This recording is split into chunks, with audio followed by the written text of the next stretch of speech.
주한 미군 기지가 평택으로 통합 이전되면서 그들이 쓰던 땅이 속속 시민의 품으로 돌아오고 있습니다. 그런데 여기저기서 잡음이 끊이지 않습니다. 국가 안보를 위해 희생했던 미군 부대 인근 주민들, 그들의 하소연을 들어보고 길 위에서 답을 찾아보겠습니다.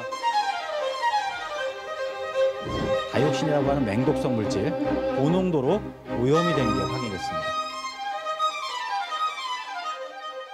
처음 온 곳은 인천 부평의 한 미군 기지입니다. 이곳은 반환 협상만 4년째 진행 중이라는데요.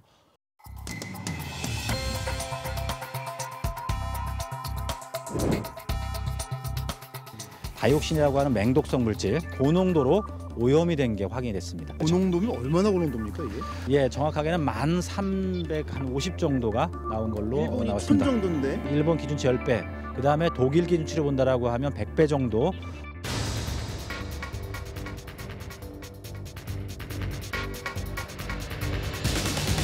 소파라고 하는 그 협정 내용에 보면 인체에 상당히 긴박하게 치명적인 영향을 미칠 수 있는 경우에 주한미군을 정할 수 있다라고 되어 있거든요. 바로 다이옥신 오염이 그런 사례다. 하지만 미국은 오염된 정도가 협정에 명시된 기준에 못 미친다고 맞서면서 반환 협상이 늦어지고 있는 겁니다. 베란다 문을 못 열어놨죠, 요즘에. 이게 뭐 공기 중에 날아다닌다는 생각을 못 했으니까 문을 열어놓고 살았는데, 저희야 이제 살 만큼 살았으니까 괜찮은데 이제 어린 손주들이 있으니까 그게 걱정이죠. 손주가 나이가 어떻게? 6살, 4살 그래요. 환경 오염 문제뿐만이 아닙니다. 이곳은 미군 부대가 일부 빠져나간 경기도 동두천 지역인데요.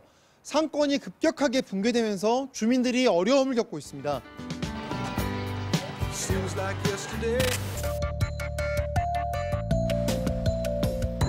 지금 뭐 뒤쪽은 완전히 빈 곳이 대부분입니다. 지금 하나, 둘, 셋.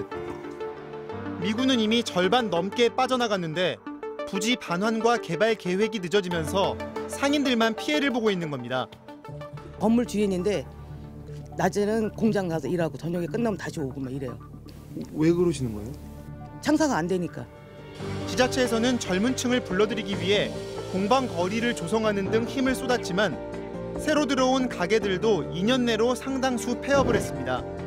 미군 기지에 대한 의존도가 너무 높은 거죠. 다른 생산 기반이 별로 없고 그냥 거기는 미군들 도시, 기지촌 여성 이렇게만 한 생각이 되니까. 주한미군 부지 반환 자꾸 늦어지면서 주민들도 상인들도 울상입니다. 현재 80개 기지 중에 54곳은 반환을 마쳤고요. 나머지 중에 19곳이 반환을 위한 협의를 하고 있습니다.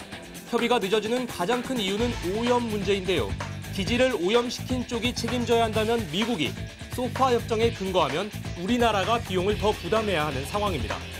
미국은 협정에 명시된 임박하고 실질적이고 급박한 위험에 해당하지 않으면 원상복구는 없다는 입장인데요. 그 기준이 애매한 거죠. 그래서 지금까지는 우리가 돈 안 받고 정화 작업을 했는데 거기에 2,400억 원을 썼습니다. 내년에도 217억 원이나 예산이 편성돼 있고 오염된 기지들을 다 정화하면 1조 원이 넘을 것으로 추산이 됩니다. 그런데 이 문제가 끝이 아닙니다. 빈 부지를 잘 활용해야 할 텐데 지자체마다 형편이 달라서 문제가 되고 있습니다.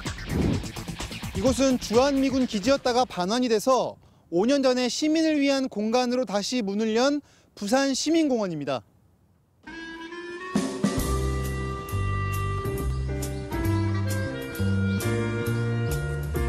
우리 땅이니 우리한테 돌아오는 거 어떻게 보면 당연하다고 생각은 하는데 또 시민들을 위한 공간으로 확실하게 가꿔졌으니까 그거는 굉장히 또 좋은 의미로 생각이 되죠.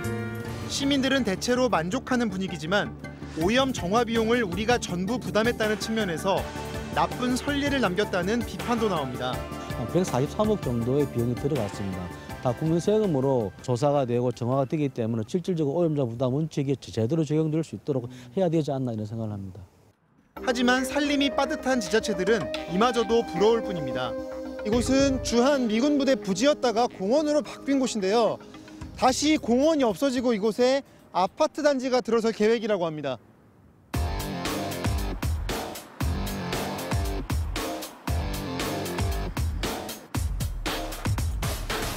이게 몇 개를 더 만들어도 시원찮을 판인데 이걸 갑자기 어떤 경제적인 논리에 의해서 아파트가 들어선다는 거는 얘는 기분이 어떨까요? 좋지 않겠죠? 아이 마음을 좀 읽어주세요. 이런 공간을 뺏는다는 게 당연히 좋지 않죠. 지자체 예산이 부족하다 보니 매각이 가능한 부지는 최대한 민간 기업에게 넘기고 있는 겁니다. 이것도 미군 부대 자리에 아파트가 들어선다고 하는데요. 원래는 이곳에 법조단지가 들어설 예정이었습니다. 근데 그 계획이 바뀐 거죠.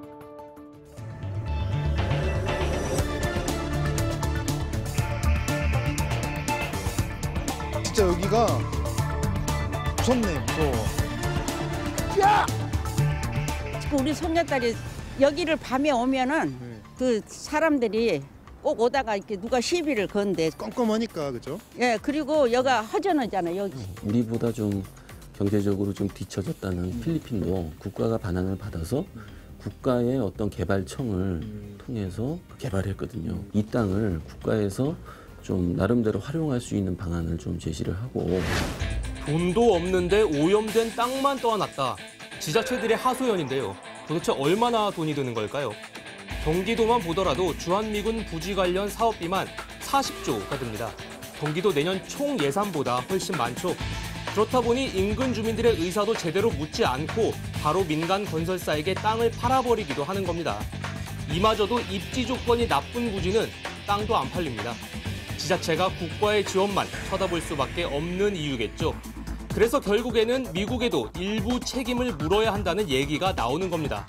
독일은 자국 내 미군 부지에 대해 독일의 환경법에 따라 오염 여부를 조사하고 비용은 미국이 부담하도록 협정에 명시했습니다. 우리 협정과는 좀 다르지만 미국이 돈을 내는 사례는 분명히 있다는 거죠. 오염된 땅을 정화하는 돈을 누가 내느냐, 또 어떤 방식으로 개발하느냐. 이 모든 논란은 반드시 국가 안보를 위해 희생해온 시민들의 삶의 질 향상으로 이어져야 할 것입니다. 로드맨이었습니다.